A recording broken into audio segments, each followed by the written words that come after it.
Hey everybody, I'm Jesse Nealand. Welcome back to my channel. And if you don't know about my 4 body image avatars, uh, go pause this video and go watch the video on that, or go check out my content on that on my website or on Instagram, because this video is going to go into something that I've been seeing a lot in the high achiever. So it would be really helpful for you to know what the 4 body image avatars are all about. So the high achiever is somebody whose core need sort of fueling their body image issues comes down to wanting status and respect.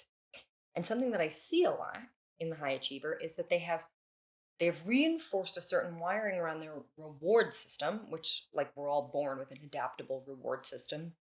Whatever we do that feels good is going to give us feedback and make us want to do more of that thing. And anything we do that makes us feel bad is going to give us feedback and make us want to do less of that thing. So if, let's say, in childhood you got in trouble whenever you had bad grades and you were really praised and celebrated when you had good grades, you're going to learn, okay, it's really important that I have good grades. It's really important that I do things right. It's really important that I do things well. The only way that people will love and respect me is if I work super hard and I'm at the top of my class and I get awards and I go to a good school and I become a doctor, and like whatever it is for you that was sort of connected with this reward system. Generally speaking, if you're someone who resonates with high achiever, your reward system has been skewed towards you pretty much only get that positive feeling of feedback, like, ooh, yeah, pleasureful, I did things right feeling.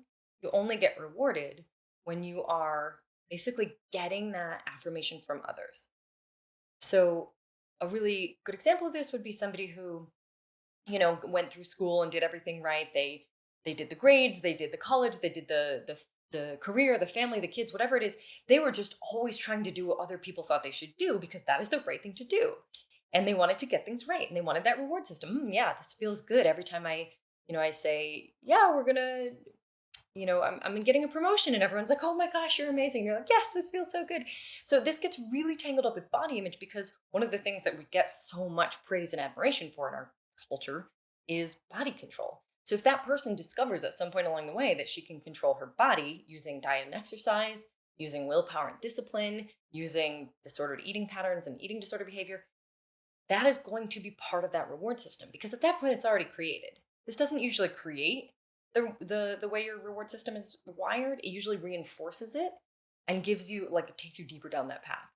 So by the time I work with someone who resonates with the high achiever, a lot of times they have like decades of wiring their reward system this way, that's all tangled up in body image. And it's like, the only way I feel good is if I've gone for a run and I've eaten a low carb lunch and then avoided a dessert because that's bad for me, and gone to sleep early with no carbs after 9 p.m. And then I feel like I've done a good job and I feel really good. And that's when I feel confident and happy.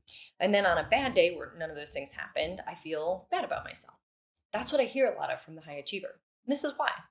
Because their dopamine reaction, their dopamine system is pretty much only responding to the feeling that they did things right in the eyes of others, that they did things that will earn them this feedback from other people of admiration, high status, respect.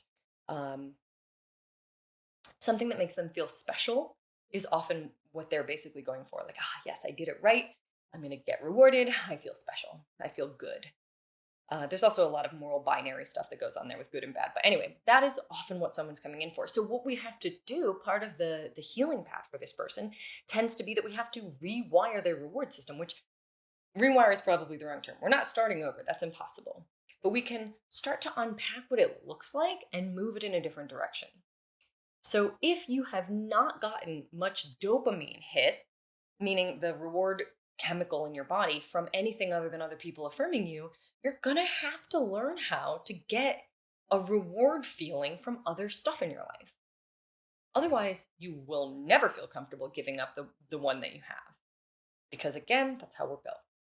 So learning how to tune into pleasure and really let yourself experience reward in other spaces that are not about other people's opinion of you, or praise of you, is a really, really important part of the healing work of the high achiever. Pleasure itself can look like a lot of different things. I tend to find it most useful for people to tune into stuff like sensation pleasure, like What gives you pleasure to look at, to listen to taste, to touch, um, to whatever the other one is, to really give yourself bodily pleasures because those are easy and tangible. Like it feels good to pet a cat, right? You're like, this feels good. That's easy and tangible. You can tune into that easily. That starts to give you a little more feedback. Okay, now there's a little bit of a reward system starting to open up in the space of your senses, of what you're touching. You're like, I should pet my cat more. That felt good. Or you do a meditation or something and you're like, oh, I should do that more. That felt good.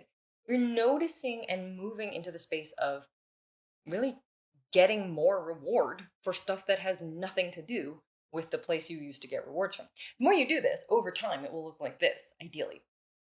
Because you're not going to ever just turn off your old reward system where you feel good because you think other people will think you're good, or you feel good because you are special and did things right, or you feel good because you know that everybody wanted to do it the way you did it, but only you could do it, like that you're better than them in some way. All of that reward system is going to keep you trapped in body image. Also, it just sucks. It's a really crummy place to come at for your self image because it just is super, super limited.